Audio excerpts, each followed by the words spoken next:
Okay, so this will be my first live stream ever, so that's exciting. And I'm not quite sure how many people will be joining on here, but it will stay up on this channel forever. So I want to address one of the comments, questions, concerns that I get quite often on my Instagram page, which is a combination of, are OBGYNs bad? Do you not like OBGYNs? Are you anti-OBGYN? Are you anti-hospitals? I get these types of comments, I wouldn't say all the time, but often enough that I'm going to address everything in a whole video right now. Now, first I want to clarify, I'm not anti-OB, I'm not anti-hospital. My issues that I continuously speak on are pretty much two things. Number one, there is a lack of evidence-based care in hospitals amongst both OBGYNs and midwives. My second issue is that a lot of the issues that we are seeing today are emanating from the history of obstetrics, meaning the problems that we have are because of how obstetrics and hospitals and birth as we know it today was created in our history. So I took down a lot of notes because I really want to be specific with this. The first thing that I want to touch on is the controlling of women's bodies. Now, when you look at midwifery, when you look at the history of midwives, which is essentially just older women, matriarchal women who experienced birth for themselves, they probably assisted in other births before, and they had information and knowledge and wisdom passed down to them. When you look at how midwives were with women, there was not this energy of trying to control a woman. There wasn't this energy of trying to implement all these different things onto a woman. Now, when we look at the very, I won't say the very beginning, because obstetrics began, I'm going to say officially in the 1700s, but really, I guess for the United States, more so in the 1800s. But if we look at J. Marion Sims, who he has been cited in textbooks, he had a statue in New York City. He is the man who created the speculum. So that little thing that we use to insert inside the vagina and open it up so that we can look inside. J. Marion Sims is the person who created that. And essentially, he was honored throughout history until just recently for creating this, but no one was looking at the history of how he was able to create this device. He essentially took Black women that were his slaves and he experimented on them without any type of anesthesia, tied them down, had other people hold them down, and he did actual surgery on these women without any anesthesia. And the types of surgery that he was doing was essentially, he was not tying up, but suturing up fistulas, which is when you have like a tear between the vaginal canal and the anus, and you are trying to repair it so that the fluids do not leak back and forth where they're not supposed to.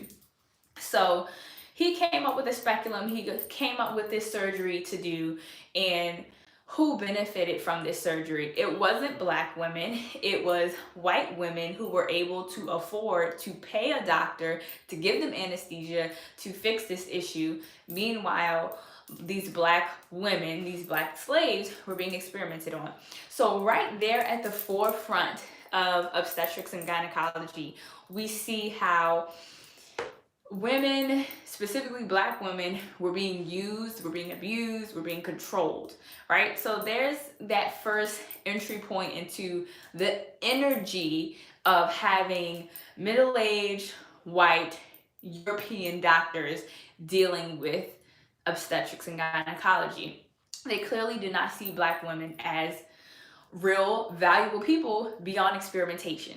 So when you carry that energy into your practice as an OB, that informs your care. Okay? So, and we're seeing these issues still to this day. We're seeing how when not just Black women, but when women in general, whether that be a young woman, a Black woman, an uneducated woman, low socioeconomic status, right? The treatment is it's different, right? We get treated differently based on how we look, how we appear, how we look culturally, all of those things. Anyways, I digress.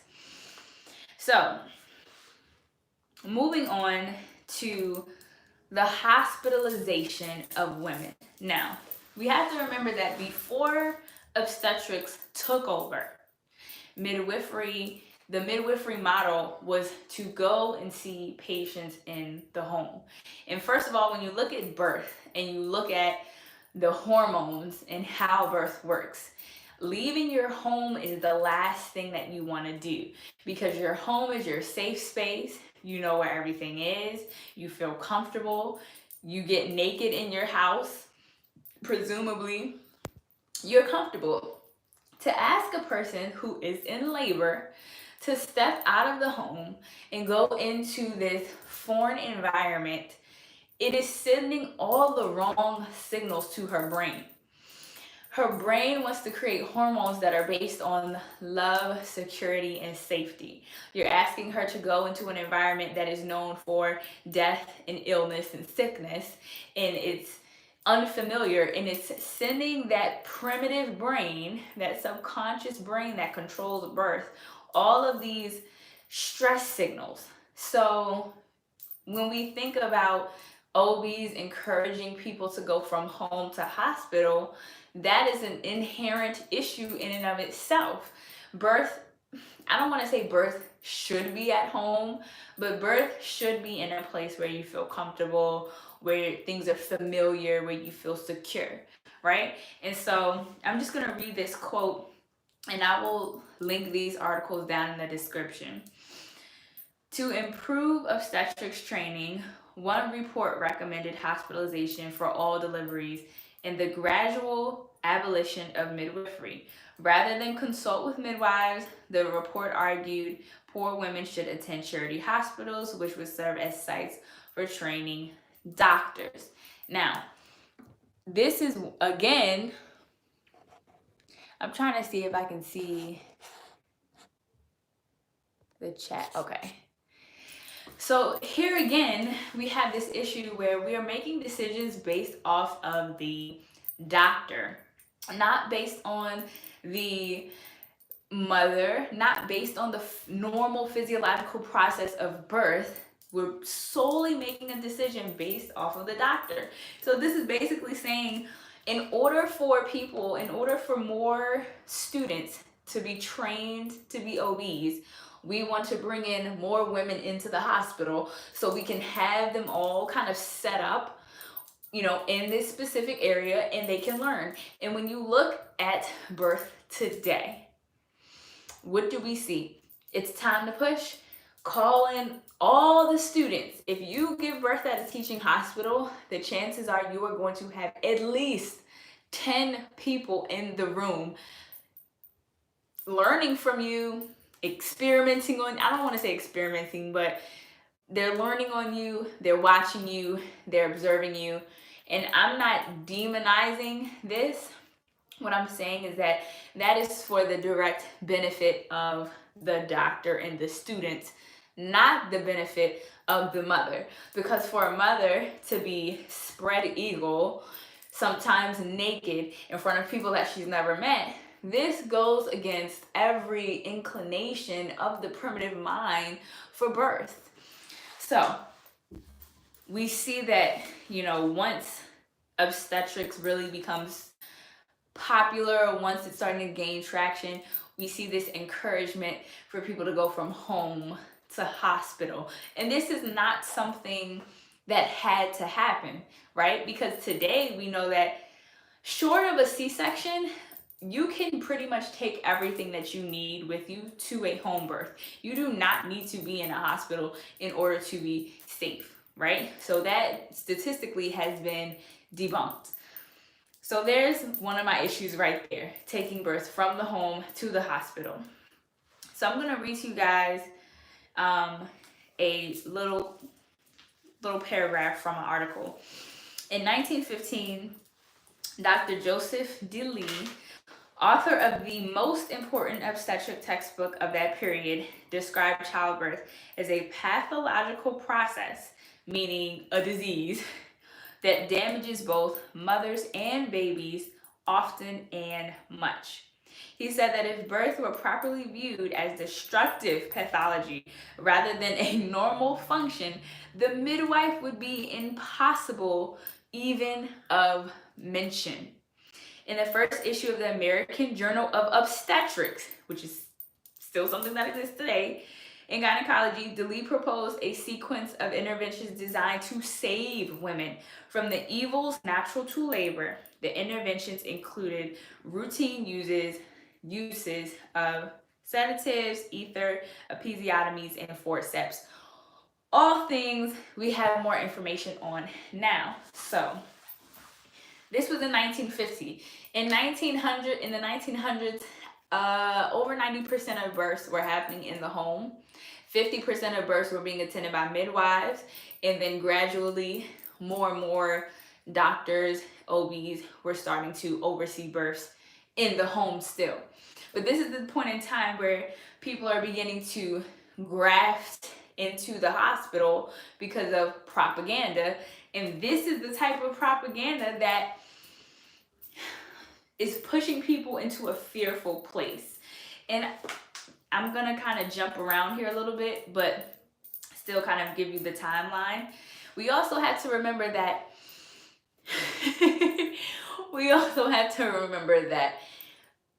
birth was being demonized, not just medically, right? It's not just about, oh, birth is not safe. Let the smarter, more educated doctors handle it.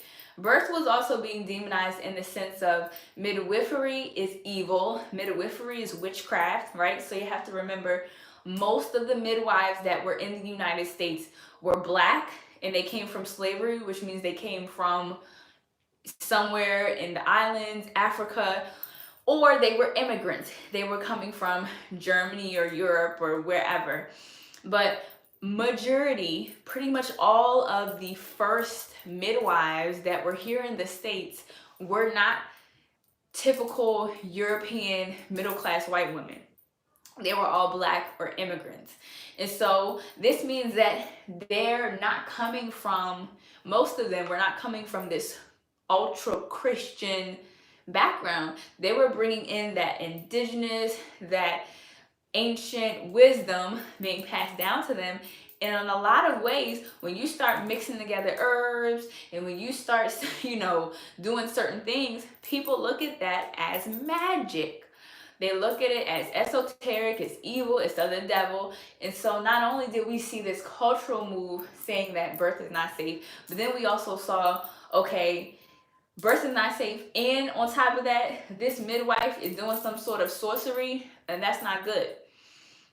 So we kind of had this double whammy of trying to sterilize birth, both physically, but also spiritually. And as soon as birth is taken over by obstetrics, as soon as birth goes into the hospital, that is when we lose the spirituality, the ritual, the energetics, all of those things that make birth this very beautiful rites of passage. They disintegrate, when you bring it into the hospital. That's not to say they weren't already being broken down beforehand, because it was, but even more so. So essentially, we're seeing a paradigm shift when we go from 1900 onward. We go from treating the birthing person and responding to what they need to trying to prevent anything from happening. So instead of saying, oh, okay, this looks like something is going wrong, let's try and prevent it, even though we see these signs we're going to try and do something. Instead of saying that, they're saying everybody, we're going to standardize care, and everybody is going to be treated the same exact way as if they all have issues. And one of the examples that we can still see of that today is like when you go in and you are in labor, and the first thing that you get is IV fluids. This is not necessary for everybody. Your body creates its own fluids. Like, that's why the end of pregnancy, it is so hard to not be swollen, because your body is retaining fluids already. Yet we just say, everybody come in, get hooked up to an IV, get some fluids. And this, again, is born out of that idea that birth is a pathology, it needs to be managed, and we need to do all of these things preemptively to make sure that you stay okay. And now we start to see the savior complex, the God complex, where let me come and save you from yourself. Let me come and save you from this thing that is happening to you, right? Midwifery wasn't saying that. Midwifery was simply saying, let me assist you through this process, guide you through this process, and that's it. So we're starting to see a huge paradigm shift that we're still dealing with today. Still, there are so many women who are paralyzed with fear at the thought of not going to the hospital, because they have just been passed down this ideology that birth in and of itself is not safe. My body doesn't know how to do this safely. And so I'm going to pause right here and just say, this is one of the reasons that I have so much of an issue with obstetrics. It's not that I don't like OBs or that I don't, like doctors or whatever the case may be. It is this fundamental paradigm shift that obstetrics was built on. And we're going to get into this next, right? Let me read you this passage. This is the book, Babies Are Not Pieces, They Are Born Not Delivered. It's by Rebecca Decker. She's actually big into research, but you'll see that she's a good person to, hear this information from. So she says, so around the 1920s, around this time, obstetricians in the burgeoning American Medical Association began realizing that childbirth could be a huge market for them, and they were right. Today, pregnancy, childbirth, and newborn care are by far the most common reasons for hospitalizations. But before obstetrics could move in and take over the market, they had to figure out how to get rid of the competition. Okay, so not only, obstetrics, doctors didn't come in and say, hey, we want to make this better, let's work together. Obstetrics came in and said, we want to take this over because we want to be in charge, and we need to figure out how to get midwives out of the way. So when you talk about not liking OBs, not wanting to work with OBs or whatever, this is something that is already there in the culture. This is almost inescapable because of the history.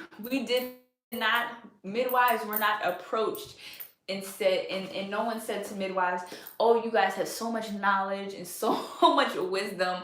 Let's sit at your feet and listen to what you all have to say. Of course not. White European men were not doing that in the early 1900s. That was not about to happen, especially when you talk about Black midwives, immigrant midwives, okay? So, really quickly, I think sometimes people hear me say this stuff and they think I'm just making it up or that I'm just angry and I'm saying this stuff, but it's not the case. I'm going to read this right out of the book of another birth worker. It's a nurse who has her PhD and everything. So, a national propaganda, I'm going to start from the beginning. Obstetrics and allied medical and public health professionals devised a three-pronged approach to take over the childbirth market. First, they launched a national propaganda campaign that played on popular racist and sexist sentiments to convince the public that female midwives were dirty, foreign, and ignorant. Now let's pause right there.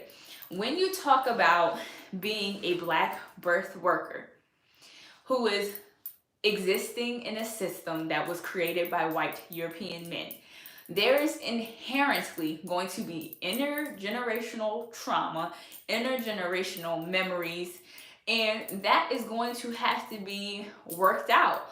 You know, when there is this feeling of, oh, that black doula doesn't like that white OBGYN, consider the history. Consider the possibility that, not even the possibility, the reality that there were white European OBGYNs who were basically telling the public they were using their political power, their cultural power, and their money to create newspapers, magazines, pamphlets, films that painted black midwives, black gray midwives, as stupid, uneducated, and poor and dirty. Okay, so I've yet to see any, I don't want to use the word apology, but I've yet to see any institution or university or anything like that go and say, we should pay tribute to the midwives that came before us that we completely obliterated and outlawed. Y'all, I'm assuming that y'all understand where I'm going with this. Second, physicians began systematically changing state and local laws to outlaw midwifery, or if it couldn't be forbidden, tightly restrict midwifery practice. So, again, this is something that we see today. A lot of midwives have to work under OBs. That hierarchy is very clear. And it's sad because one of the main reasons that they were able to do this is because black midwives, immigrant midwives, they all spoke different native languages. Even if they all spoke English, many of these people did not read and write. So it was almost impossible for them to form a collective in order to make some sort of national association or even a statewide association for them to look like they were professional. And so it was very easy for someone to come along in a white coat with a whole, group of doctors and money behind them and say, I'm professional. This person is not. This person is uncivilized. I am, educated. And the public ate it up. And you talk about preying on the vulnerabilities of pregnant people. Pregnant people want the best for their baby. They want the best for themselves. So if you tell them this is unsafe, trust this instead, and it already goes in line with the cultural dynamic of, white people being more educated, black people being uneducated, it already went in line with all of that. So again, when we fast forward to why is it that there are so many women who have the capability of hiring a midwife, they have the money to hire a doula, they have the money to take the class, even those people will forego all of that and just go to the hospital and go to their OBGYN and then have a traumatic birth, because 30% of people are having traumatic births in the US. 1/3 are reporting traumatic births. People are more willing to go to the OBGYN. Why? Because it is a program. It is an ideology. It has been weaved into us so perfectly well. There's no question. So again, another issue. Now we're seeing with the advent of social media that we're kind of creating our own new propaganda to say, hey, home birth is safe, midwifery is safe, blah, blah, blah. Okay. Moving on. I should have brought some water up here. Obstetrics sought to lower the public's perception of general practitioners or family doctors so that women would only seek out obstetricians for maternity care. Now, this is very clear. The goal was to get people to be blind to home birth with a midwife, even home birth with a family doctor. It is very clear that they were trying to blind women from this option and only offer the option of an OB in a hospital setting. This is manipulative. This is where we begin to lose our autonomy. And so you talk about feminism and womanism and we are having this resurgence of people talking about feminism. Look at this history. We were bamboozled into not only thinking that this was the better option, but also making it seem as if this was the only option after a period of time. And then when you go on to look at, hold on, is there anything else I wanted to say here? When you go on to look at the development of insurance companies, HMOs, MCOs, all these different things, and how they interweave with maternity care, and when you see how that develops, it very quickly turns into, well, this is the only option you have. Your insurance, even today, insurances are not covering home birth. They're not covering independent midwives. They're just starting to do this. But across the board, people are having a hard time working this out with their insurance companies.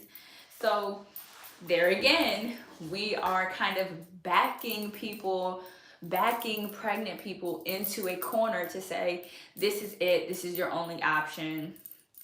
It's a safe option, it's better than midwives, so you should be happy about it anyway. Okay, so I hope that you are starting to see why someone like myself might have some frustration about this. So moving on. Once birth gets into the hospital, we have the pathologizing of birth and we have the standardizing of birth. So treating everybody exactly the same. And then that's when we begin to see the things like twilight sleep. Twilight sleep is essentially a mixture of drugs that will take away your conscious awareness. So you'll still be physically awake, but mentally in your mind, you're gone, you're somewhere else. And when you come back, you won't remember anything. And this invention of the twilight sleep happened around the same time that OBs were hitting the scene and taking over in moving birth from the home to the hospital. And so not only were they able to say, oh, this is safer, this is cleaner, this is more civilized, this is for more educated folks. Now they were also able to promise that you could have a completely painless birth. You won't have to feel a thing. You won't have to feel a contraction. You won't have to feel pushing. You won't have to feel us using those forceps and giving you an episiotomy. And so now is when we put on the rose-colored glasses that we still have on today. The very same tactics that they were using in the 1900s, when, mind you, even though midwives were providing safer care and had lower maternal mortality rates than physicians, they're still using this same technique to get us to go to the hospital, not question anything, not feel like we need to have a spiritual experience, not even spiritual, but a positive experience. Just look, this is the safest place you're gonna be, and plus you don't have to feel anything because we got this epidural for you. Where could you go wrong? This is perfect. This is the same technique that was used in the 1900s to convince women to go to the hospital. So I kind of want to wrap this up soon. I think I've hit most of my points, but it's very clear to me. It's very clear to me that when we moved from midwifery to obstetrics, it was not in benevolence. It was not in kindness. And I will say that I wasn't there. So there could have been plenty of doctors, plenty of OBs who said, I have a heart for this. I really want to help, right?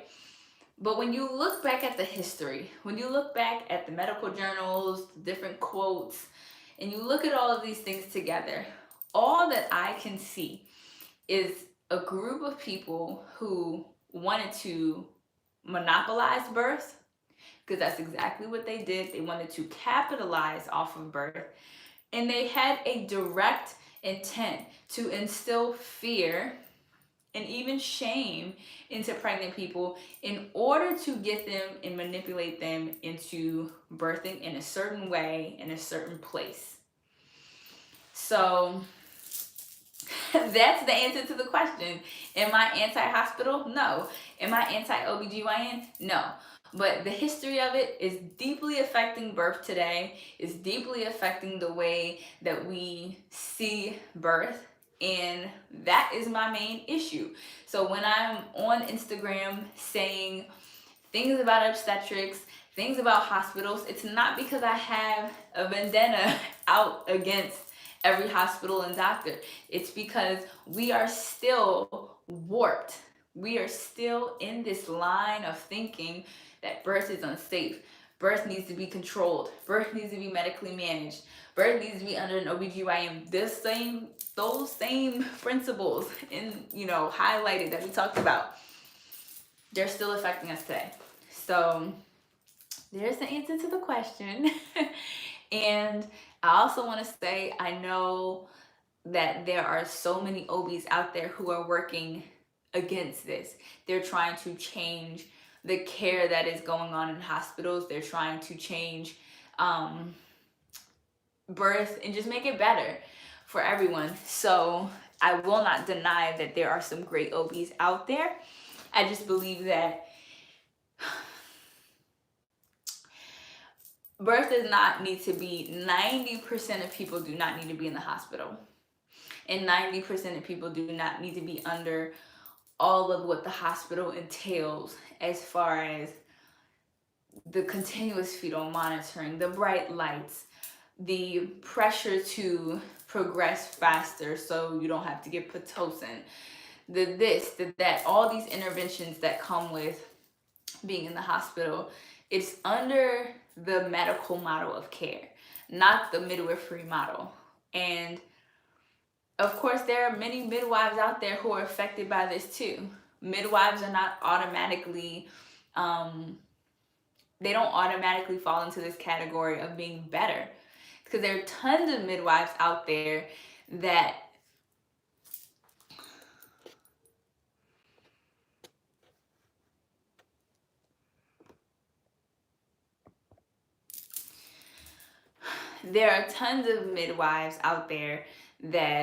are very medical, and they're very medically minded. And that's a whole nother conversation about how CNMs, when we talk about certified nurse midwives, the ones that mainly work in hospitals, they were created by OBs. They were the more refined midwife, the midwife that we're going to allow to practice, legally. So there's that. I hope everything was clear, and let me know if you have any questions, comments about this topic. Do you feel like you are pro or anti a certain thing, and did you learn anything from this? So I'll see you on the next video. Let me know if you'd like for me to touch on any particular topic specifically, and I'll see if I can get another video, another live stream. We got to do another live stream up soon. Okay, make sure you like the video so more folks can see it. Make sure you subscribe so you know when the next live is happening. And I will see y'all in the next video.